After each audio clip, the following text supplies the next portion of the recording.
नमस्कार फ्रेंड्स, आपलं स्वागत आहे आपल्या यूट्यूब चॅनेलवर. येथे आपण इंडियन पॉलिटीमधील ऐतिहासिक पार्श्वभूमी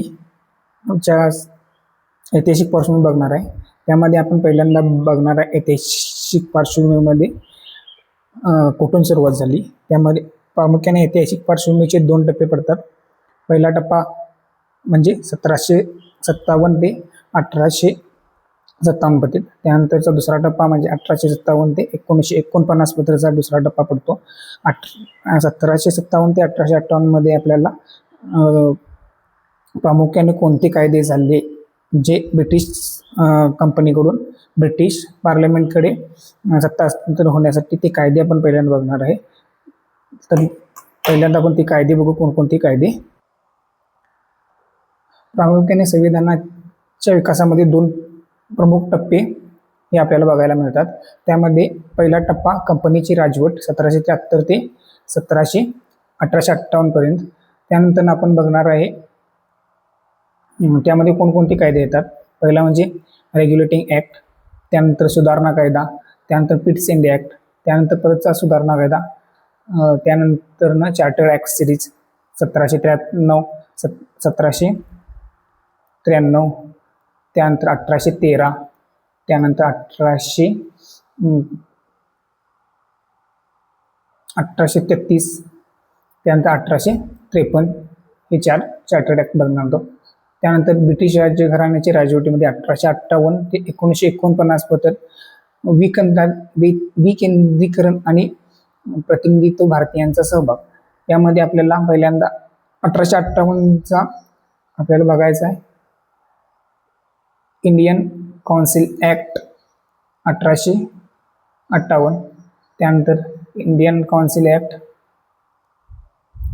1861, त्यानंतरचा 1892, त्यानंतर 1919, 1909, त्यानंतर 1919चा मॉर्लिमेंटो रिफॉर्म,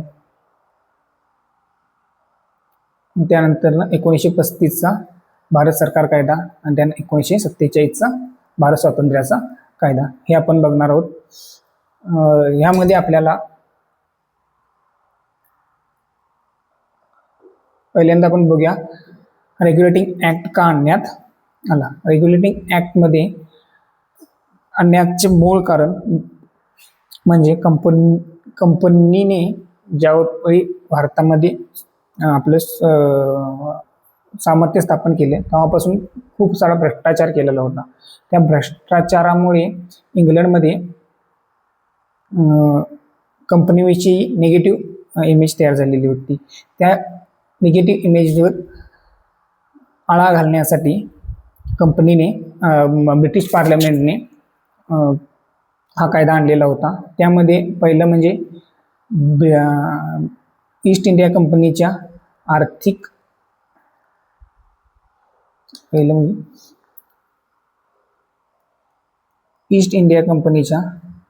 आर्थिक सुबकतेवर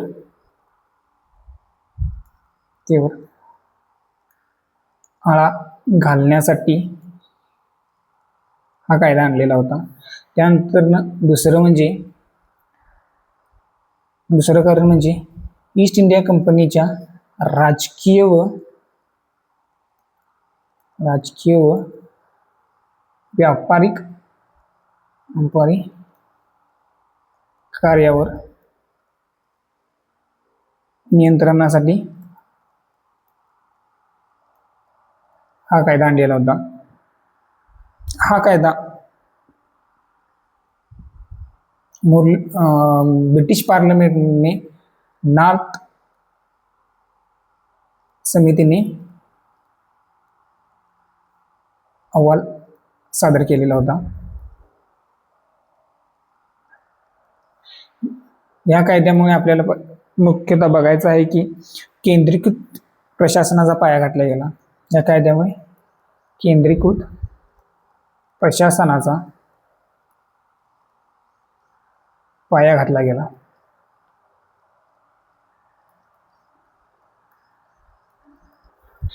दुसरं म्हणजे केंद्रीकृत प्रशासन म्हणजे जे बंगाल, मद्रास आणि बॉम्बे प्रेसिडेन्सी होती. यामधील बंगाल प्रेसिडेन्सीच्या अधीन मुंबई आणि बॉम्बे आणि मद्रास प्रांताला आणण्यात आलं. त्यानंतर बंगालचे गव्हर्नर होता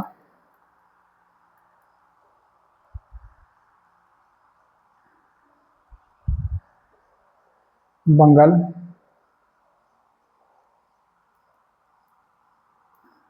गव्हर्नर जनरल म्हणून काम बघतील.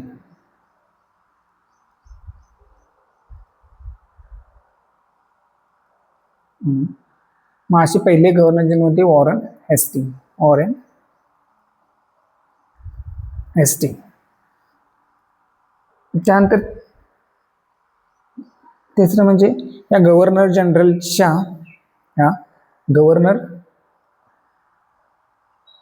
जनरलला मदतीसाठी गव्हर्नर जनरल कौन्सिल निर्माण केली.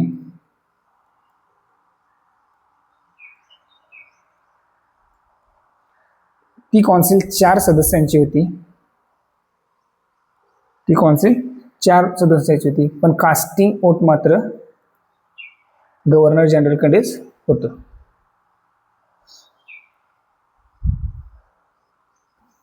त्यानंतर ह्या कायद्यामुळे कलकत्ता येथे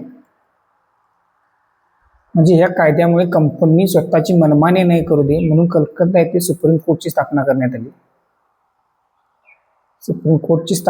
आली. 1774 मध्ये. त्या सुप्रीम कोर्टमध्ये 3+1 मुख्य न्यायाधीश होते. मुख्य न्यायाधीश एलिझा इम्फे नावाच्या आणि दुसरे होते जॉन.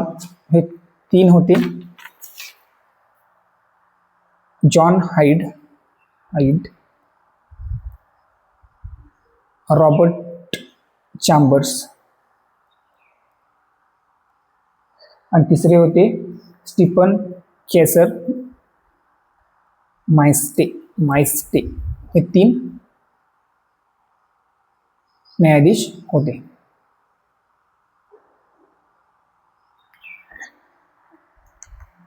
यानंतर आपण बघूया सुप्रीम कोर्टचे अधिकार क्षेत्र निश्चित.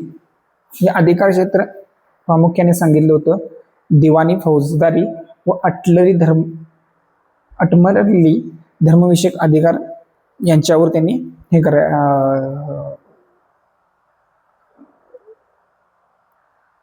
कलकत्ता सुप्रीम कोर्टची ने जो निर्णय दिला असेल त्याची अपील किंग इन काउन्सिलमध्येच करण्यात येत होती. सुप्रीम कोर्टची कलकत्ता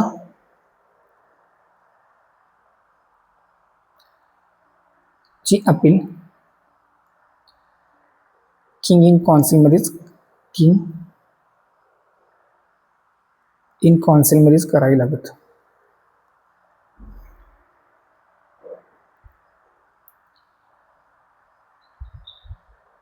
ईस्ट इंडिया कंपनीतील कर्मचाऱ्यांना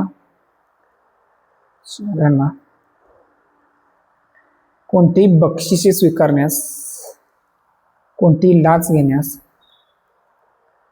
व देणग्या देण्यास व कोणताही व्यवसाय करण्यास मनाई होती.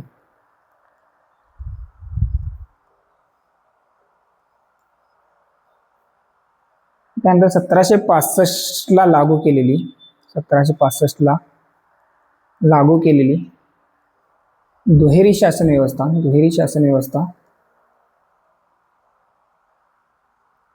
1772 बंद केली.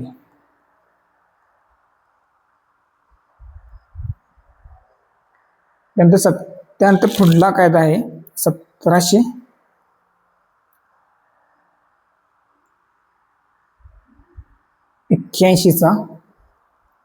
सुधारणा कायदा.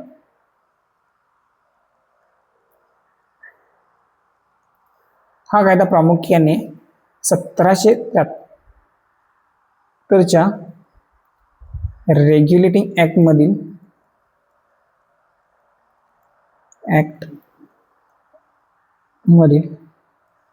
दोष दूर करण्यासाठी आणला होता.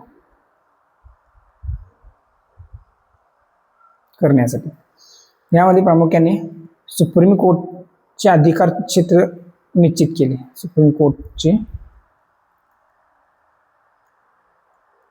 अधिकार क्षेत्र निश्चित केले.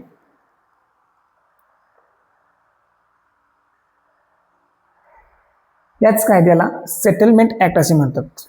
या कायद्याला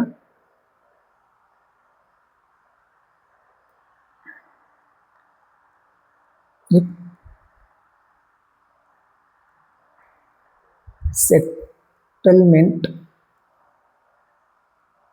ऍक्ट असे म्हणतात.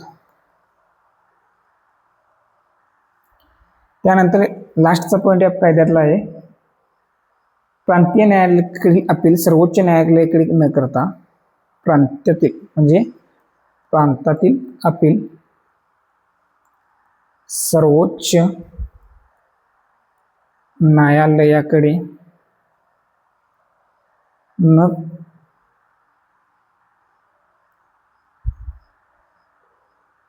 न करता गव्हर्नर जनरलकडे करावी लागतात. गव्हर्नर जनरलच्या कौन्सिलकडे करावी लागत.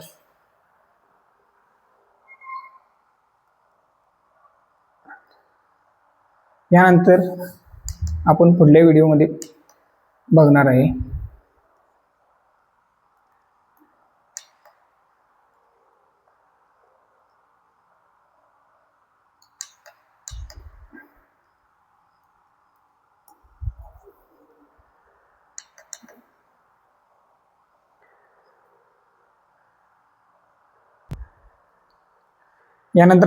व्हिडिओमध्ये बघणार आहे पिट्स इंडिया ऍक्ट कुणी आणला. ह्या 1781 आणि 1773 मध्ये दोष दूर करण्यासाठीचा पुढील कायदा होता. त्यानंतर त्या कायद्यानंतर ही 1786 ला सुधारणा कायदा कसा आणला हे बघणार आहे. आणि पुढला व्हिडिओ नक्की बघा. थँक्यू.